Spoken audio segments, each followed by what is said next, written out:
lagi ngeronda, lagi begadang gitu kan. Biasanya pakai sarung gini aja gitu kan, diam. Nggak ada wangi-wangian, Pak. Kan biasanya kalau mungkin dalam hal mistis mungkin ada wangi gitu kan yang menyengat, menyengat gitu. Ini nggak ada wangi-wangian, aneh sama sekali. Itu biasa aja kayak kita seperti biasa aja kayak manusia. Cuman mungkin kita kan waktu itu dalam keadaan gelap, nggak ada pencahayaan, jadi kita nggak ngelihat kakinya. Di dalam bulang nasi. Di dalam bulang nasi. Tapi berbentuk kepala. Jadi si Y udah mau ngambil beras, dia nggak lihat. Cuman buka bulangnya untuk nanak nasi, dia masukin, tahu-tahu aja beras udah ada kepala. Larilah lagi. Kita nggak bisa tidur, Pak. Gitu. Kita nggak bisa tidur, semuanya keluar, kita di luar. Ya.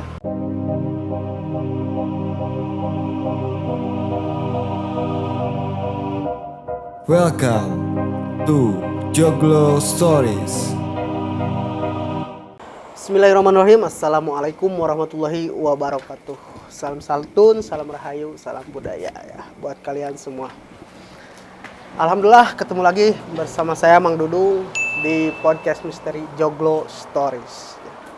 Sebelum kita berlanjut berkenalan dengan narasumber yang udah hadir di sini, tidak lupa saya untuk mendoakan kalian semua semudah-mudahan selalu diberi kesehatan. Amin. Diberikan kelancaran dalam mencari rezekinya ya. Dan mudah-mudahan kalian semua selalu diberi kelancaran dan kemudahan juga dalam segala urusannya. Tidak lupa saya juga minta dukungannya terus dari kalian semua dengan cara like, komen, share sebanyak-banyaknya. Dan jangan lupa untuk yang belum subscribe, jangan lupa subscribe channelnya Joglo Stories. Nah, alhamdulillah kita sekarang udah bersama Pak Heri ya, bersama Pak Heri yang akan menceritakan pengalaman mistisnya di channel Joglo Stories ini. Ya. Nah, supaya tidak berlama-lama lagi ya, mungkin kalian penasaran juga dengan bagaimana cerita pengalaman Pak Heri ini ketika berjaga malam ya. Jaga malam di sini. Mungkin sampai ya. Bukan berjaga malam, mungkin kenangan masa lalu lah, kenangan masa muda. Oh iya, kenangan masa muda dulu katanya, kenangan masa muda dulu. Yang sempat diikuti sama hantu kepala. Seumur hidup itu baru kali itu. Seumur hidup. Seumur hidup baru mengalami hal gitu. Iya. Penasaran dengan ceritanya bagaimana? Kita langsung saja ya tanya kepada Pak Heri. Selamat malam Pak Heri ya. Terima kasih udah bersedia bergabung bersama kami di sini ya di channelnya Joglo Stories ini.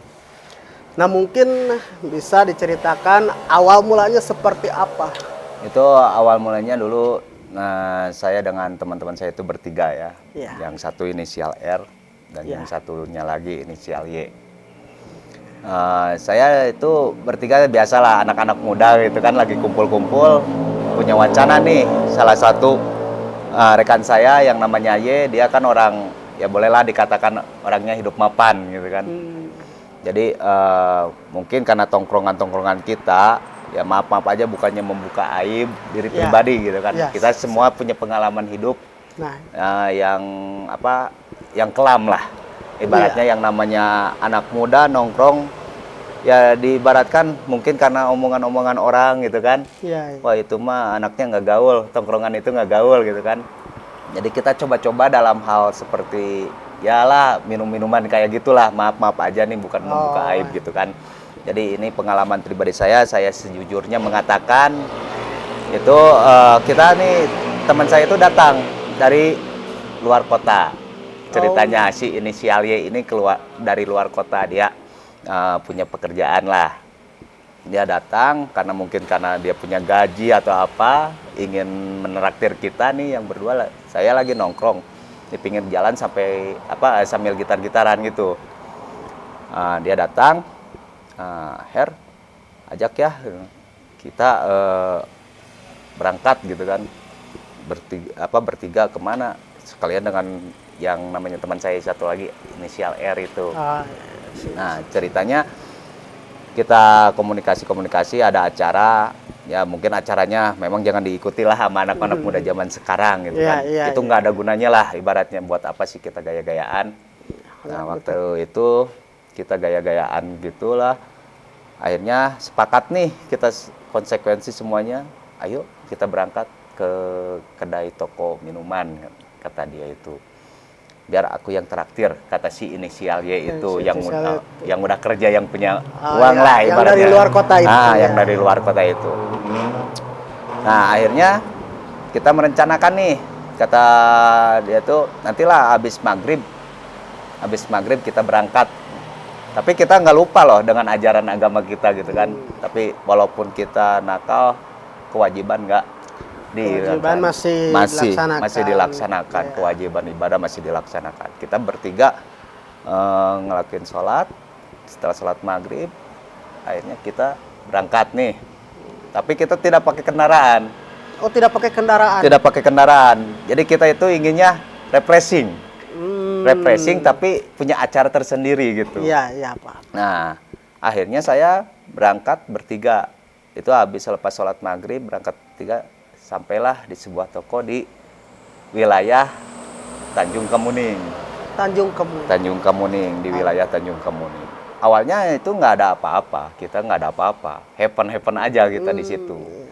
Happen. Kita habis, ya lah yang namanya teman-teman gitu kan, kumpul dengan gabung lagi dengan teman-teman lain gitu kan. Ada yang nyuruh ke rumahnya. Kebetulan si inisial Y ini kenal dengan seorang wanita, Pak. Nah, itu ceritanya. Kenal dengan seorang wanita, dia di kota Bandung. Kita datang yuk, katanya, ke rumah si wanita itu.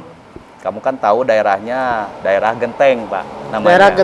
Daerah Genteng, masih Desa Tanjung Kemuning. Desa Tanjung Kemuning. Nah, dari situ kita ngerencanain. Saya malu kan, saya paling kecil, Pak. Pada saat itu paling kecil. Iya. Karena saya belum pacaran waktu itu, belum punya pacar, ibaratnya jomblo keren lah. Jomblo keren ya. Nah, belum punya pacar, saya belum punya pacar. Yang dua ini udah punya pacar. Kebetulan yang satu inisial R, pacarnya di daerah wilayah Pasir Lanjung. Ya udahlah sekalian yuk.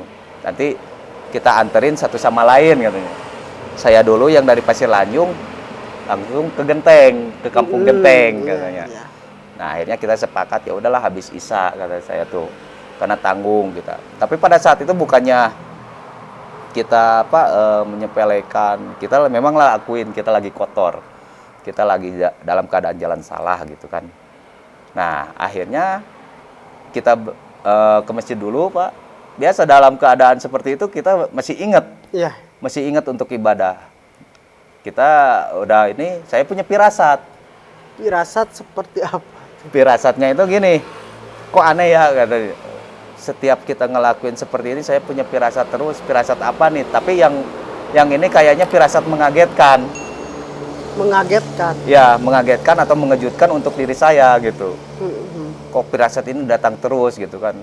Saya kira takutnya kita kan bersegi tegang dengan orang lain, takut itu gitu kan. Akhirnya kita berjalan keluar dari kedai, dari masjid.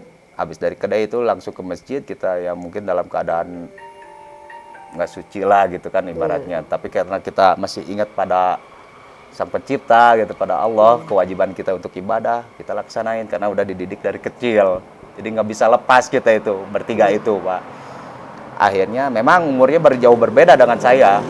Yang satu yang inisial R ini mungkin di usia udah 25. Lebih tua. Iya. Saya itu usia baru 14 tahun. Oh, baru 14 tahun. 14 tahun saya itu.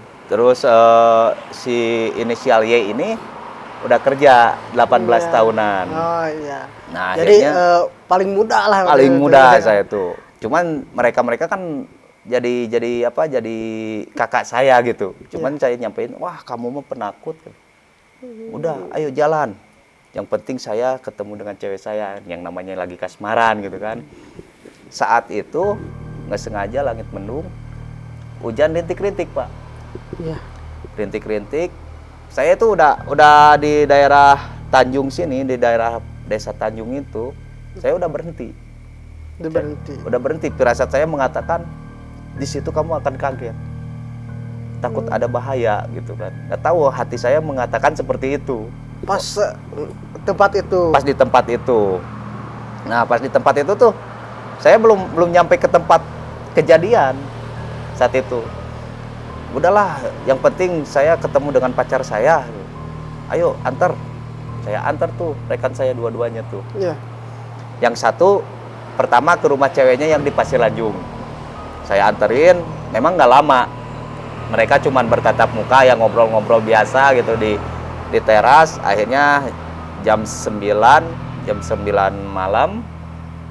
Saya nih udah nggak enak hati aja jam 9 tuh, Pak. Saya bicara ke mereka karena mereka kan udah pada tua. Udahlah, pacaran kok jam 9 gini, malu gitu saya gitu kan. Akhirnya kita nih berangkat, pamitan ke orang ceweknya, ke rumah orang tua ceweknya. Saya berangkat. Nah dari situ kita ngobrol nih. Sepanjang jalan itu mau ke Genteng, dari Pasir Lanjung mau ke Genteng itu saya ngobrol dengan mereka tuh bertiga tuh dengan teman saya tuh. Saya dari tadi udah 3 kali langkah saya itu nggak mau ke jalan sini. Kalian memaksa. Memang saya paling kecil, bukannya saya takut gitu. Tapi aneh aja takut ada kejadian yang mengejutkan. Karena saya belum pernah merasakan firasat seperti itu, Pak. Jadi seolah gelisah lah gitu. Gelisah. Saya bahkan waktu mengantar teman saya yang inisial R ini berpacaran dengan pacarnya, saya nggak mau diam. Inginnya pulang. Iya. Inginnya pulang. Ya, ibaratnya gimana lah yang kangen sama rumah, yang kangen sama rumah gitu kan. Nah dari situ saya ceritain keadaan saya seperti ini. Udahlah jangan takut, katanya ngerokok aja. Iya. Karena saya belajar ngerokok itu maaf aja jangan diikuti sama pemirsa ya. Iya. Ya, saya menyampaikan ini hanya satu mungkin untuk memberikan arahan juga gitu kan. Iya, Yang keduanya mungkin untuk pengalaman saya tentang mistis gitu seumur hidup saya gitu kan. Yang akhirnya saya dikasih rokok nih Pak. Iya. Rokok lah katanya. Waduh, kata saya belum terlalu bisa kan yang namanya baru belajar merokok, Pak. Itu masih batuk 2 kali 3 kali itu saya tuh. Pas waktu itu saya nggak mau tuh. Udahlah, katanya hujan dingin, rokok. Cuman si 3 batang rokok dikasihin satu-satu gitu kan sama teman saya yang inisial Y ini. Udah kamu ngerokok nih. Saya ambil satu, teman saya si inisial R1, terus si inisial Y1. Akhirnya kita ngerokok nih Pak. Mau merokok nggak ada korek. Iya. Bayangin hujan rincik-rincik sekitaran setengah 10. Setengah 10 malam itu. Setengah 10 kita mungkin ada keadaan setengah 10-an lah. Setengah 10 malam kita nggak punya korek nih. Cuman ada bapak-bapak yang lagi nongkrong. Bapak-bapak yang lagi nongkrong. Lagi nongkrong. Penglihatan saya di situ ada rumah Pak. Ada rumah di situ, penglihatan saya tuh. Wah, ada bapak-bapak nongkrong. Itu teman saya, ya berdua itu nggak nyangka. Mereka juga nggak tahu. Nggak taunya gini. Kalau siang itu nggak kelihatan di situ ada rumah. Oh, jadi sekirataran itu pesawahan, Pak. Oh, pesawahan. Pesawahan. Jadi itu pesawahan. Padahal jalan itu sering kita lalui kalau kita mau ngapel ke cewek gitu kan teman saya sering nganter ke situ, berdua itu bertiga itu ke situ terus. Tapi anehnya pada saat itu lupa semuanya. Lupa ngeblank seolah di sana itu ada rumah gitu. Ada rumah. Itu sekitar 3 rumah. Kelihatannya itu 3 rumah. Saya aneh kan gitu. Ya ibaratnya kita lupa aja sama sekali. Waduh, sebentar lagi dekat nih. Kata saya ke tempat tujuan yang si ceweknya inisial Y ini gitu kan. Ya udah katanya sekalian aja pinjem korek apinya. Iya, gitu. Kata Ya. Nggak ada yang berani nih Pak dari 3 orang tuh. Termasuk saya. Iya. Yang 2 orang itu kan ya ibaratnya udah tua lah umur udah pada berani 25 kan pasti udah berani kan gitu kan. Dia nggak mau. Kamu aja. Ah, nggak berani. Orang lagi nongkrong kasihan katanya. Waduh.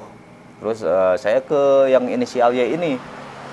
kamu aja lah, kamu kan yang mau diantar, harus pengorbanan lah, solidaritas ke teman gitu kan. Nggak mau, gue yang punya duit, dari tadi gue ngeraktir lo katanya. Gitu, Pak. Lo aja yang paling kecil katanya. Biasanya kalau yang anak kecil kan sering dikasih. Jadi takut ngeganggu saya itu. Ya udahlah, minta-minta kamu aja gitu kan. Akhirnya saya datang ya ke orang tersebut, saya minta maaf, Pak, dari situ. Permisi, boleh nggak saya pinjam koreknya? Nah, dari situ tuh dia nggak menoleh, Pak. Nggak menoleh sama sekali. Cuman dia pakai sarung, pakai kain sarung. Orang biasa yang lagi begadang ya, mungkin kayak ya. layaknya lagi ngeronda, lagi begadang gitu kan. Biasanya pakai sarung gini aja gitu kan, diam. Nggak ada wangi-wangian, Pak. Kan biasanya kalau mungkin dalam hal mistis mungkin ada wangi gitu kan yang menyengat, menyengat gitu. Ini nggak ada wangi-wangian, aneh sama sekali. Itu biasa aja kayak kita, seperti biasa aja kayak manusia. Cuman mungkin kita kan waktu itu dalam keadaan gelap, nggak ada pencahayaan, jadi kita nggak ngelihat kakinya. Nggak ngelihat kakinya? Ya kan katanya kalau makhluk-makhluk halus itu kan nggak nempel katanya kan gitu, nggak nempel ke tanah, gitu kan, ngelayang katanya. Kalau di film-film kan, di film-film horor gitu kan. Tapi ini kejadiannya nyata. Itu nggak kelihatan sama saya sekali. Yang kelihatannya itu dari tubuh, ya dari kepala setengah badan. Oh, setengah badan. Setengah badan, pakai sarung gitu kan, setengah badan. Tapi ini nggak kelihatan, kakinya nggak kelihatan karena gelap. Posisinya berdiri apa? Lagi nongkrong. Lagi nongkrong. Kan biasanya kalau pakai sarung kan kelihatan nih kaki ke sini gitu. Ini nggak sarung. Sarung seperti biasa aja, seperti sarung yang dipakein, cuman ngelubuk ke tanah, gitu. Tapi kakinya nggak kelihatan, gitu kan. Karena mungkin entah itu pencahayaan, mungkin kan. Apa karena saya ibaratnya dalam keadaan yang nggak normal, gitu kan. Nah akhirnya saya pinjam tuh beranikan diri. Dia ngasih, Pak. Ngasih biasa. Ngasih biasa. Dia ngasih. Akhirnya saya kan nyalain rokok itu kan, nyalain rokok. Biasa ngerokok, saya lupa nih kasihin koreknya itu. Oh, lupa ngembaliin. Ngembaliin. Saya cuman terima kasih, Pak. Dia nggak ngejawab sama sekali. Nggak ngejawab. Tidak menjawab, Pak. Tidak menjawab sama sekali, dia tidak menjawab. Ya mungkin karena orang itu mungkin lagi sibuk atau apalah, mungkin anak-anak biasa gitu kan. Kita nggak ada curiga orang itu lagi ngerona, orang itu daerah situ, nggak curiga sama sekali seperti itu. Cuman udah ini koreknya buat kalian, dia nyalain nih. Pas saya penasaran, Pak, saya masih ingat kalau kita punya barang kembalikan, karena kan bukan punya kita kan, punya orang gitu. Kalau kita pinjam barang, saya ingat, waduh, kata guru ngaji saya, nggak boleh, ini namanya mencuri. Pas mau 3 langkah, baru 3 langkah, saya itu baru 3 langkah, karena langkah kedua kita berhenti nih, nyalain dulu satu-satu sama saya dinyalain. Pas mau ngelangkah lagi 1 langkah lagi, ketiga langkahnya, saya ingat itu, mau berbalik udah nggak ada. Mau berbalik kembaliin korek itu udah nggak ada. Udah nggak ada orang itu. Nah, dari situ saya lihat yang tadinya ada rumah, ada rumah 3, itu nggak ada. Nggak ada sama sekali. Nggak ada sama sekali. Itu hamparan sawah. Baru kelihatan itu sawah. Baru kelihatan. Memang kalau itunya kan dia nongkrongnya di pinggir jalan raya lah, seperti jalan raya lagi agak jalan lebar gitu, masuk mobil gitu kan. Dia nongkrong di pinggir jalan rayanya gitu. Itu nggak ada. Nah dari situ kita kaget. Saya ke teman saya. Y gitu kan, ke inisial yang Y itu, karena dia di tengah duduknya itu, berjejernya itu. Y, lu lihat nggak orang tua tadi? Emangnya kenapa? Yang namanya orang ngerona lah, pasti pergi gitu kan. Kata si inisialnya itu. Dia nggak ngelihat ke belakang. Dengan si R itu nggak ngelihat ke belakang, malah ngerokok. Dia berhenti nungguin saya karena saya mau ngebalikin. Akhirnya, Y, liatin tuh. Si R yang nengok ke belakang, si R. Mana rumah tadi? Kata baru sadar si R. Si R baru sadar. Kemana rumah tadi, R? Gua nggak tahu. Aneh. Udah, jangan banyak ngomong. si Y ini lo bisik-bisik apa gitu kan. Ya. Si Y akhirnya nengok, loh kok sawah? Mana rumah tadi? Baru ngeri ya. Baru ngeh gitu. Memang sawah kata gua. Gua baru inget itu sawah Y. Waduh, itu lari semuanya. Dalam keadaan mabuk saya masuk ke selokan kecil karena kan nggak tahu jalan lagi gelap gitu. Ya lagi gelap ya. Pontang-panting si R dia naik ke kebun. Saking takutnya itu. Iya, iya. Si Y dia nabrak apa jembatan. Sampai jatuh ke kali. Saking takutnya itu. Akhirnya kita kotor semua nih, basah. Semua pada kotor, saya sama. Itu saling tolong menolong lagi. Yang si R mungkin karena udah tua, mungkin malu balik lagi. Nyariin saya, iya, karena saya paling kecil kan. R kan. Ya, saya kan lagi diselokan tuh, diangkat sama si R. Ya. Si R, mana si Y kan? Si Y nyungsep, Pak. Nyungsep. Iya, digorong-gorong itu. Dia udah nggak tahu apa-apa gitu kan, saking kagetnya saya. Nah akhirnya kita lagi dalam keadaan kotor semuanya, ke rumah ceweknya lah. Dalam keadaan kotor seperti dalam itu keadaan kotor masih itu si korek itu belum cepet saya balikin. Ya, tapi masih ada si korek. Masih ada di saku saya simpen pas waktu ditolong tuh masih ada. Itu koreknya juga masih penuh full. Iya. Akhirnya kita mandi di rumah ceweknya si Y, kata kakaknya ceweknya si Y itu kebetulan cowok, inisialnya namanya R lah gitu kan, inisial si cewek Y ini sama-sama dengan teman saya namanya R, cuman beda ini gitu kan. Akhirnya udahlah pakai baju kakak saya kan kedombrang nih karena nggak cukup kakaknya lebih tinggi gitu kan. Ya udah kata saya itu ke si Y, jangan terlalu malam ya, kita balik sekitaran jam 11 malam. Cuman jangan jalan sana lagi. Kata saya tuh, gua nggak enak lagi kalau jalan sana gitu kan. Takutnya kita salah jalan lagi kayak tadi. Ya tadi ada hantu. Nah si ceritanya si ceweknya si Y ini nyeritain bahwa ada yang meninggal kemarinnya. Oh, jadi si cewek itu tahu bahwa Pak. Jadi di situ. Itu dia kecelakaan dari Jakarta. Ya. Dibawa ke daerah kampung itu. Dimakamkanlah di atas bukit. Oh, dimakamkannya di atas bukit. Jadi kan itu jalan raya itu sebelah sininya bukit, sebelah sininya pesawahan. Jadi gitu. Berseberangan gitu. Tahu-taunya di atas bukit itu adalah makam umum. Oh, ada TPU ya, juga. TPU umum di situ tuh. Cuman kita nggak tahu ada gerbang TPU. Ya. Itu nggak kelihatan sama sekali gerbang TPU itu. Gerbang TPU-nya kelihatan? Nggak kelihatan. Nah dari situ kita kaget, kok nggak ada TPU di situ kan? Ada, kata si cewek si Y ini. Ada di situ, tulisannya malahan besar katanya. Iya. Waduh, nggak ada. Kebunnya semuanya juga kebun singkong kata si. Iya, kebun singkong. Teman saya si R yang lari ke daerah situ memang kebun singkong. Tahu-taunya kata si cewek itu bukan kebun singkong. Itu tuh kebun ilalang. Ilalang semua. Itu kebun singkong. Waduh, kata saya, udahlah, kita udah masuk di alam jin gitu kan. Iya. Kata saya itu udah masuk di alam jin. Untung aja kita bisa keluar gitu kan. Nah, sekarang kita nih mau balik jalan mana? Kata saya itu. Itu nggak selesai dari situ godaan kita itu. Akhirnya kita keluar dari rumah si Y, pamit dari pacarnya si Y, pamit keluar, kita ngatur jalan nih, jalan ke daerah Genteng, jalan pesawahan Pak. Jalan pesawahan juga. Akhirnya jalan setapak.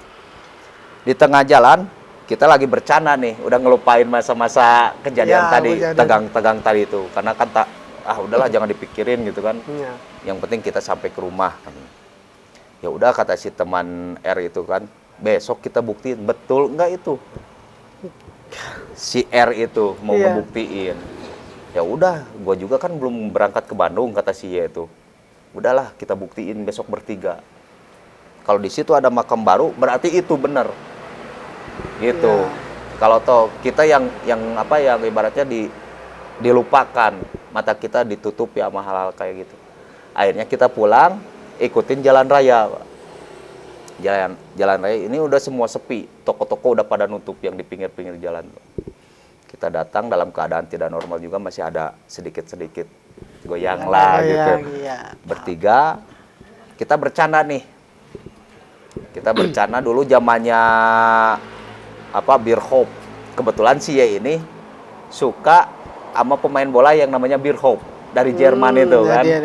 Dari timnas Jerman. Kita ini kalau saya nih main bola inginnya seperti Bierhoff. Itu sambil bercerita tentang bola. Tahu-taunya Pak, itu kan di daerah Kubang, namanya Kubang. Oh, daerah Kubang namanya. Ya, namanya daerah Kubang. Di situ ada turunan. Nah, turunan itu setiap hari saya lewati tapi nggak angker. Setiap hari lewat situ? Saya setiap hari lewat situ. Tapi kayak biasa gitu tadinya? Biasa, ya. Nggak angker. Pada saat hujan rintik-rintik itulah, lampu semua gelap. Malahan si kampung sebelah ini nggak kelihatan, Pak. Nggak kelihatan? Ada kampung Kubang di situ kan, nggak kelihatan sama sekali. Itu pohon bambu, semuanya pohon bambu. Yang sebelah kiri saya, sebelah kanannya itu pohon jagung. Dulu itu masih ingat saya, ya pasti pohon jagung. Di situ kita nih lihat bola. Lihat bola, Pak. Kebetulan lagi dalam keadaan kayak gitu. Ya. Itu kelihatannya bola. Kata teman saya si Ye, wis kebetulan kita ngobrolin bola katanya. Pertandingan Jerman, kita ulang yuk pertandingan Jerman katanya. Ya. Kita main bola, saya Bierhoff. Ya udahlah kata saya. Wantu katanya. Ya. Kan kalau zaman dulu kan pelatih itu 21 kan. Ya, 21. Ya udahlah kita latihan 21. Itu main bola, Pak. Selamat Pudunan itu main bola. Kita ambil bola itu bola asli nih. Iya. Cuman pas waktu saya mau ngambil bola itu rasanya bergerak bola itu. Bergerak. Bola tuh bergerak. Waduh. Ini bergerak ini nggak ada curiga sama sekali. Ya udah kita pegang nih kan. Iya. Si Ye ini jadi penendang pertama. Jadi penendang pertama si Ye. Dia nggak curiga itu kepala. Karena kan nggak ada lalu lalang. Kalau sekarang kan mungkin banyak kan mobil-mobil gitu kan, kendaraan-kendaraan. Kalau dulu jarang. Dulu itu masih ingat mobil yang nyorotin si bola tersebut. Itu masih mobil bis. Maaf saya sebutin PT-nya, nggak apa-apa. Bebas. Nah, itu bis Mios. Oh, yang nyorotnya. Yang nyorotnya itu. Nah, akhirnya kita biasa main bola. Ada bis. Karena kita kan ke jalan nih, Pak. Iya. Karena sepi itu. Wah, ada bis. Akhirnya ke pinggir. Kita ke pinggir nih, ke pinggir jalan gitu kan. Kesorot lah sama lampu jauh bis. Tet. Pas dilihat itu kepala lagi gini. Kepalanya doang. Kepala lagi gini. Itu si Ye, dia nabrak bis. Nabrak bis, tapi nggak meninggal. Itu buntut bisnya itu. Iya. Dia tabrak saking kagetnya. Wah, dia mental ke pinggir. Saya lari ke atas. Iya. Saya masuk ke daerah Babakan Pari. Lari itu. Ke daerah Babakan Pari. Teman saya si Ye itu diam di situ nangis. Yang si Ye itu. Si Ye nangis karena bolanya lagi dipegang sama dia. Tahu-taunya kepala lagi gini. Itu penuh berdarah. Dia lempar ke tengah, itu hilang. Tapi nggak sampai situ, Pak. Ya, kita datang ke rumah, ya. Kita ketemu nih di sawah. Itu ada Tugu Perjuangan di situ di daerah Kubang. Ketemulah di situ. Dulu belum ada jalan raya seperti ini kan.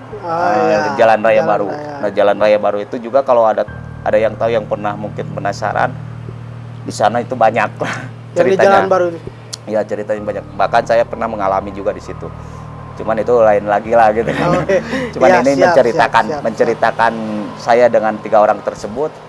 Akhirnya dari situ kita sampai ke rumah. Di rumah si bola itu ada. Si bola yang di rumah si Ye itu. Iya. Karena kan kita udah malam nih, udah jam 12 ke rumah si Ye. udahlah ke rumah gua ini kuncinya dibawa, saya kan udah dikunci. Ya udah, akhirnya saya masuk ke rumah si Y. Itu kan orang tuanya udah pada pindah, dia punya rumah 2 orang tuanya itu. Iya. Ya udah tidur di situ. Itu ada pas waktu kita mau masak nasi di dalam buleng nasi, Di dalam, buleng nasi tapi berbentuk kepala. kepala. Jadi si Y udah mau ngambil beras, dia nggak lihat, cuman buka bulangnya untuk nanak nasi, dia masukin, tahu-tahu aja beras udah ada kepala. Larilah lagi, kita nggak bisa tidur Pak. Gitu. Kita nggak bisa tidur, semuanya keluar, kita di luar Ya. ngeronda, walaupun nggak ada ronda kita yang ngeronda. Begadang mungkin ya. Begadang nggak bisa tidur. Saya nggak mau pulang, si Y nggak mau ke rumahnya. Saya tidur di teras tetangga, bertiga tidur di teras tetangga, bertiga itu. Akhirnya tidur di teras tetangga. Pagi sekitar jam 8 kita dibangunin sama tetangga. Ya. Kalian pada mabok ya? Kata Kata si tetangga tuh, dasar anak-anak muda edan. iya. Pada mabok, nggak gitaran, ngerasain suara, mabok, katanya, sampai nggak tahu rumah. Iya. Akhirnya dianterin tuh sama tetangga ke rumah masing. Si Y nggak mau ke rumah itu, Masih nggak mau. masih nggak mau. Padahal dia rumahnya itu tinggal sendiri di situ. Oh, tinggal sendiri ya. Anterin aja lah ke rumah orang tua saya.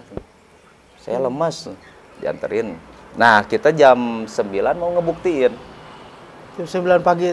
Mau ngebuktiin yang ketemu kakek-kakek itu yang Yang ngasih korek api. itu. Akhirnya saya bawa korek apinya. Ayo Her, kita pulangin tuh korek api. Iya. Akhirnya saya bawa, mau dipulangin. Lihat di situ benar Pak. Esok harinya itu, pas yang jam 10, kelihatan lah kebun ilalang, terus TPU, tulisan TPU umum, Baru kelihatan.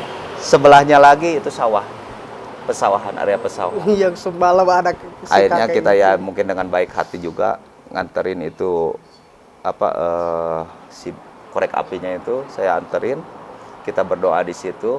Ya sebisa-bisa kita berdoa lah gitu. Karena kan saya juga kemampuan dari agama nggak terlalu dalam gitu kan.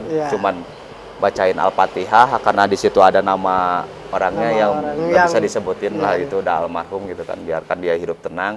Semoga arwahnya diterima sama Allah Subhanahu wa taala. Nah, disitulah akhirnya kita pulang, setelah berdoa kita pulang. Itu pun dari situ saya bisa melihat hal-hal kayak gitu. Jadi lebih sensitif berarti. Terus-terusan ketemu hal-hal kayak gitu. Lebih sensitif lagi. Mungkin kalau diceritain akan panjang, ketemu dengan ini, bahkan dengan siluman ini. Oh, pernah bertemu dengan siluman? Nah, juga. itu dari orang-orang kaya. Ada orang kaya di sekitaran itulah. Nggak bisa disebutin namanya sama saya. Untuk privasi. Bisa nanti di Insya Allah kita kalau ya. panjang lebarnya mungkin nggak bakalan sampai pagi mungkin. Iya, kalau panjang lebar nggak sampai pagi. Bisa sampai pagi. Ya mungkin itulah untuk pengalaman teman-teman kita bahwa kita berdampingan dengan alam seperti itu. Memang pada awalnya kita takut, tapi kalau kita udah terbiasa, kita nggak akan saling mengganggu. Karena mereka juga nggak akan mungkin mengganggu kalau kitanya nggak mengganggu. Itu. Ya, benar-benar. Jadi mempunyai alamnya masing-masing. Ya, betul. Nah, itulah pengalaman saya di situ, seumur hidup saya. Baru dari situ, akhirnya saya mengalami hal-hal seperti itu. Setiap perjalanan saya pasti di daerah angker ketemu dengan itu. Jadi lebih sensitif lagi lebih sensitif lagi. Itu, ya, terima kasih atas pengalamannya. Ya, mudah-mudahan. Atas pengalaman yang udah diceritakan di Joglo Stories ini emang kita hidup berdampingan. Ya, memang hidup berdampingan. Kita jangan kaget aja lah lihat yang kayak gitu. Sama seperti kita makhluk Tuhan juga. Mungkin gitu. sebelum kita tutup, ada yang mau disampaikan buat anak-anak zaman sekarang mungkin ya, yang buat anak-anak zaman sekarang mungkin aib pribadi saya, yang kelakuan saya yang jelek itu jangan diikuti. Karena waktu itu saya di usia 14 tahun. Udah mengenal hal-hal kayak gitu. Dan untuk anak-anak muda sekarang lebih baik kita dekatkan diri lah sama Tuhan. Ya, betul. Karena betul, itu paling utama. Karena kalau kita udah lupa sama Tuhan, kita susah untuk kembali lagi. Iya.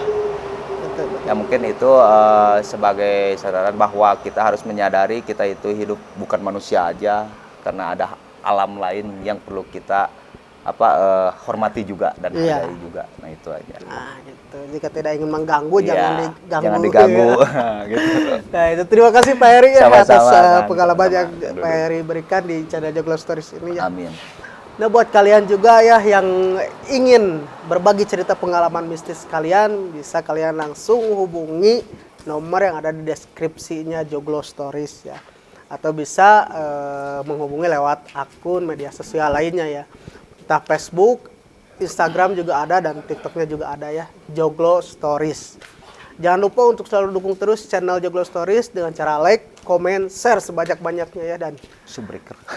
jangan lupa yang belum subscribe, jangan lupa subscribe dan tekan juga tombol loncengnya ya, biar tayangan-tayangan baru dari Joglo Stories ada di channel YouTube kalian ya. Terima kasih untuk malam ini. Assalamualaikum warahmatullahi wabarakatuh.